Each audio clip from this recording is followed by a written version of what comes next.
Thank you very much. That certainly was an outstanding tribute.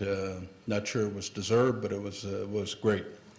I want to thank all of you very much for coming here tonight, and it's certainly great to be on the program with Barnett and Shirley Hellsberg and John McDonald, great leaders in our city, and I was really impressed clearly with Carson and the other two young men that were out here that did the invocation and also the Pledge of Allegiance. Tremendous confidence for young men, for young people, for young business people, and I think someday we'll see them as leaders in our community. It's a very humbling experience being nominated for this award when I look back at the recipients of the award in the past. And I'm not going to talk about all the folks, but there are four that have an association with Kansas City Southern that I would like to mention that have received this award in the past. One is Bill DeRamus, who was the 2003 award winner, and Bill was the chairman and CEO for Kansas City Southern for 23 years. He was a true visionary in the same spirit as Arthur Stillwell, who was the founder of our company. Paul Henson spent 22 years on the board of Kansas City Southern and 7 years as chairman of the board of Kansas City Southern. Byron Thompson, who was the award winner in 2006, served on the Kansas City Southern Board of Directors for 4 years. Last year's recipient, Tom McDonald, began his career with Kansas City Southern, and he spent 17 years with the company in two different terms on the board, and today he is our lead director, and Tom heads up DST, which was actually created within Kansas City Southern by Bill DeRamus when he was chairman.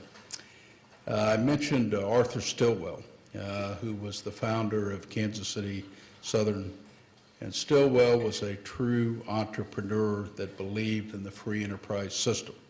The railroad he built, the Kansas City, Pittsburgh, and Gulf Railroad, which later became the Kansas City Southern, ran from the heartland of Kansas City down to the Gulf Coast.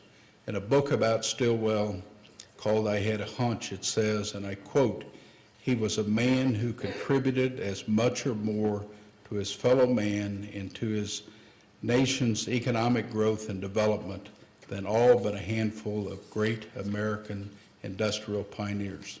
Arthur Stillwell is what really created the legacy at Kansas City Southern. A great company that's been around for 121 years takes great people to run it, and certainly there are a lot of people within our organization that do that. We have at our table tonight Dave Starling, our President, Chief Operating Officer, and he's here with some of his senior management folks as well as their spouses. Also tonight, it's important that I reemphasize the old adage that behind every successful man stands a woman.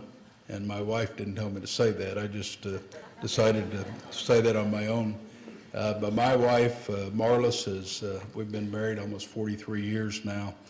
And we've got 3 kids, Shannon, Mike, and Ryan, who are at our table tonight.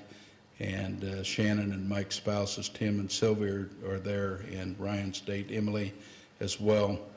And it's great to have our family here in Kansas City. They're all very close, and they're all part of the community. In closing, there's a couple of thoughts I'd like to leave with the students. Number one, determination and persistence are keys to success. This is for the students of this great organization here. President Calvin Coolidge once said, "Nothing in the world can take the place of persistence. Talent will not. Nothing is more common than unsuccessful people with talent. Genius will not. Unrewarded genius is almost a proverb. Education will not. The world is full of educated derelicts. Persistence and determination alone are all powerful." I totally agree with that belief. If I had listened to all the people in my career that have said, That won't work. You can't do that. Forget about that. It's a lost cause. I would still be switching boxcars in my hometown of Atchison, Kansas. The final thing I want to say to the students here is that as they develop as business leaders, they have to learn to do the right thing. All of us are taught at a very young age the difference between right and wrong. As you move up the ladder, you will be tempted to stray from doing the right thing in the name of financial success. I call this greed. One only needs to look at the financial turmoil that we have today to understand what I mean. This is only the latest example of what some business and financial people, where they did not do the right thing. No amount of regulation or laws can force people to do what is right. Just remember, as future business leaders, it is your duty and your responsibility to protect the free enterprise system and free markets by doing the right thing. If business people do not do that, then we risk losing the things that have made this country great. Thank you again for this wonderful Junior Achievement Award, and thank all of you for attending. Thank you.